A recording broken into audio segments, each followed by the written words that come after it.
یعنی کہ آپس میں رنجشیں بڑھیں اور کانگریس کا ایک چہرہ بھر کے سامنے آنا شروع ہوا کہ نہیں وہ سیکولر سے زیادہ وہ یعنی کہنے کو تو سیکولر پارٹی آج بھی اور بے شک ہے لیکن وہ یعنی مسلمانوں کے خلاف تو میں نہیں کہوں گا لیکن وہ ان کا یہ رول نمایاں ہونے لگا کہ وہ مسلمانوں کے کوئی ایسے طرفدار بھی نہیں تھے.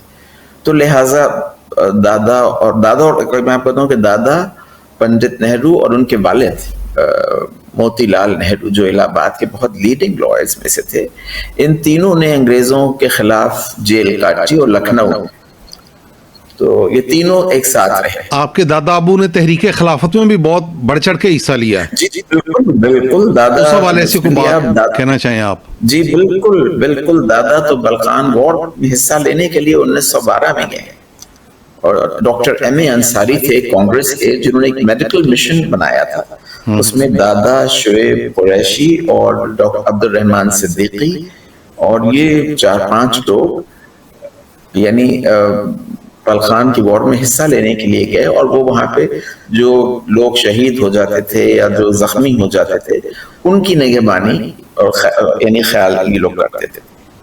تو 1912 میں دادا وہاں بھی گئے تھے, اور جیسے کہ آپ نے کہا مجھے یاد دلائی کہ خلافت میں خود دادا کا بہت بڑا رول ہے, اور مولانا محمد علی جوہر اور مولانا شوکت علی ان سے بے حد کلوزنس تھی دادا کی, اور وہ دادا کو بہت اس دادا ان سے بہت عمر میں چھوٹے تھے مگر وہ سب دادا کی یعنی جو سیاسی بصیرت تھی اس کو بھانپ گیا تھا. ایک ترکی کی ایک بہت مشہور رائٹر تھی خالدہ ادیب خانم ان کا نام تھا, اور ان کا ترکی میں اگر بہت بڑا نام تھا مگر ان کے اختلافات رہتے تھے. کمال اتاتürk سے وہ جب ہندوستان آئیں تو انہوں نے ایک طویل عرصہ گزارا, اور وہ میرے جو دادا کے ماموں تھے بیرسٹر یعنی جسٹس محمد حبیب, ان کا گھر ڈالی باغ کہلاتا تھا لکھنؤ میں, جو آج بھی موجود ہے. وہ بہت ایکڑوں پہ پھیلا, وہ ایک گھر کیا وہ ایک محل تھا. تو وہ وہاں رہیں کوئی 3-4 مہینے, انہوں نے بہت تفصیل سے اس کا اپنی کتاب میں ذکر کیا, اور انہوں نے یہ پریڈکٹ کیا تھا. اس وقت تو دادا بہت ہی ینگ تھے, شاید 22-23 برس کے ہوں گے, کہ میں دیکھتی ہوں کہ اچھا وہاں پہ خلیق نہیں خا نہیں بولا جاتا ہے ترکی میں, وہ ہا ہوتا ہے. تو انہوں نے دادا کا نام حلیق الزمان لکھا ہے کہ میں دیکھتی ہوں کہ مجھے نظر آتا ہے کہ حلیق الزمان ہندوستان کی سیاست میں ایک بہت بڑا رول ادا کرے. میں جو ان کو دیکھتی ہوں ابھی سے جوانی میں جو ان کی یعنی اس سیاست پہ عبور ان کو ہو گیا تھا, اور ایسے ہی انہوں نے ڈاکٹر سلیم الزمان صدیقی کے لیے لکھا کہ یہ دونوں بھائی جو ہیں یہ بہت نام پیدا کریں گے, اور یہ واقعی ان دونوں بھائیوں نے ایک بڑا نام پیدا کیا. تو بہرحال دادا پھر جب جیل میں تھے پنڈت نہرو کے ساتھ اور کیا نام ہے موتی لال جی کے ساتھ, تو کھانا میرے والد اور میری والد کی سے چھوٹی بہن جو تھی یہ لوگ گھر سے کھانا لے کے جایا کرتے تھے. تو ہمارے ہاں ظاہر بات ہے ہم لوگ مسلمان تھے تو گوشت کا بہت رواج تھا.